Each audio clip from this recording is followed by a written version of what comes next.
మాక్ drills కూడా చేపించింది. ఒకవేళ bombs కానీ, బ్లాస్ట్‌లు గాని జరిగితే మనం ఎలా సేఫ్ జోన్‌లోకి వెళ్ళాలి? ఎలా ఇతరులని రక్షించుకోవాలి? హాస్పిటల్స్‌కి ఎలా తరలించారు? ఇవన్నీ కూడా చేపిస్తుంది. మరి మనం పరిస్థితి ఇప్పుడు ఒకవేళ అటాక్ చేస్తే ఎలా ఉండబోతుంది? ఈ పూర్తి విషయాలన్నీ కూడా మనం తెలుసుకునే ప్రయత్నం చేద్దాం. సార్ చెప్పండి. ఒకవేళ వాళ్ళు గనక అటాక్స్ చేస్తే మాత్రం ఎలా ఉండబోతుంది? అండ్ మరొక పక్క ఆల్రెడీ ఎప్పుడైతే మన వాళ్ళు ఉగ్రవాద సంస్థలపైన అటాక్ చేశారో వాళ్ళు కూడా ముఖ్యంగా మసూద్ అజహర్ అతను కూడా ఒక లెటర్ రిలీజ్ చేశాడు. మీ పైన ఖచ్చితంగా మేము కక్ష చర్యలు తీసుకునే ప్రయత్నం ఉంటుందంటూ కూడా. యాక్చువల్‌గా పాకిస్తాన్‌కి మనకి బలాబలాలు చూస్తే పాకిస్తాను మన దాంట్లో ఒక పదో వంతు కూడా లేదు. సో, అంత బలహీనంగా ఉంది అన్నిట్లో. ఈ ఆర్మీ పరంగా మనం 50 లక్షలు ఉంటే పాకిస్తాన్‌లో 10 లక్షలు కూడా లేరు. నేవీ పరంగా నేను ఇందాక ఒక వీడియోలో చెప్పాను. చాలా అల్టిమేట్ అగ్రెసివ్‌గా మన నేవీ ఉంది. ఆర్మ్ ఫోర్సెస్ అయితే మన డిఫెన్స్ సిస్టమ్స్ మామూలుగా లేవు. సో, ఇప్పటివరకు ఎక్కడ ఒక చిన్న డ్యామేజ్ కూడా పాకిస్తాన్ చేయలేకపోయింది. దాదాపు 50 మిసైల్స్, డ్రోన్స్ మన దేశంలో ఉపయోగించింది ఈ 2 రోజుల్లో. ఒక్కటి కూడా తగలలేదు. ఎందుకంటే డిఫెన్స్ సిస్టమ్ చాలా ఎఫెక్టివ్‌గా ఉంది. మన వాళ్ళు ఊహించిన దానికంటే కూడా S-400 గాని, ఆకాష్ గాని చాలా పవర్‌ఫుల్‌గా ఉన్నాయి. అట్లాగే మన విక్రాంత్ గాని, ఐఎన్ఎస్ విక్రాంత్ గాని, విక్రమాదిత్య ఆల్రెడీ వాళ్ళ కరాచీ పోర్టుని కబ్జా చేసుకున్నాయి. వాళ్ళ ఎకనామీ, ట్రేడు మొత్తం ఆగిపోయే పరిస్థితి. వాళ్ళకి ఎందుకంటే ఫర్ ఎగ్జాంపుల్ ఆయిల్ రోజుకి 500 బ్యారెల్ల ఆయిల్ కరాచీ ఎయిర్‌పోర్ట్‌కి దిగుమతి అవుతుంది. సో, ఇప్పుడు అవన్నీ కట్ చేసేశారు. కట్ చేసేస్తే రేపు ఆల్రెడీ వాళ్ళు ఫైనాన్షియల్‌గా చాలా అప్పుల్లో ఉన్నారు. ఇవన్నీ గాని లేకపోతే వాళ్ళ దేశం మగ్గిపోతుంది. 4 రోజులు ఉంటే యుద్ధం చేయాల్సిన పనిలే వాళ్ళు. ఆకలితో చచ్చిపోతారు. వాళ్ళే తిరుగుబాటు చేసేసి వీళ్ళందరినీ చంపేస్తారు, ఈ నాయకులందరినీ. అటువంటి ఒక కండిషన్ పాకిస్తాన్‌కి ఉంది. అందుకనే వాళ్ళు వరల్డ్ బ్యాంక్‌ని కూడా డబ్బులు అడుగుతూ దొరికిపోయారు ఇప్పుడు పబ్లిక్‌గా. సో, వరల్డ్ బ్యాంక్ అందరూ నవ్వుతున్నారు. మీరు యుద్ధం చేయాల్సింది పోయి మీ దగ్గర డబ్బు లేకుండా ఎందుకురా యుద్ధంలో దిగారు మీరు? హ్మ్. ఇప్పుడు అడుక్కోవడం ఏంట్రా? యుద్ధం వచ్చినాక అడుక్కోవడం ఏంటి? ఎవడిస్తాడు మీకిప్పుడు అప్పులు అని. హ్మ్. అంతే కదా! మనం కొట్టుకుంటుంటే పక్కింటోడిని పోయి అప్పులు అడిగితే ఎందుకిస్తారు? మీ ఇంట్లో ముందు మీరు కొట్టుకుంటా ఉంటే నేను అప్పిస్తే మీరు రిటర్న్ చేస్తారని గ్యారంటీ ఏముంది అంటారు కదా! అవును సార్. అలాగా ఉన్న పరిస్థితి అనమాట. సో, ఈ కండిషన్‌లో వాళ్ళు ఏం చేయొచ్చు? అయితే పాకిస్తాన్‌కి ముందు నుంచి కూడా ఒక పవర్ ఉంది. అదేంటంటే టెర్రరిస్టులను తయారు చేసి ప్రపంచవ్యాప్తంగా పంపించగలరు. అసిమెట్రిక్ వార్‌ఫేర్ అంటారు. సిమెట్రిక్ వార్‌ఫేర్ ఏంటేమో ఎదురెదురుగా నిలబడి వార్ చేయడం. అది కన్వెన్షనల్ వార్‌ఫేర్. అసిమెట్రిక్ వార్ ఏంటంటే బలమైన శత్రువుని బలహీనుడు ఎలా ఎదుర్కోవాలి అనే దాంట్లో ఇస్లామిజం ప్రధానంగా.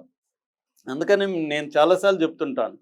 సూయిసైడ్ స్క్వాడ్స్ దేంట్లో ఉన్నాయి? ప్రధానంగా ముస్లింలే సూయిసైడ్ స్క్వాడ్స్. ఒకే ఒక తమిళులు మాత్రమే ఎక్సెప్షన్.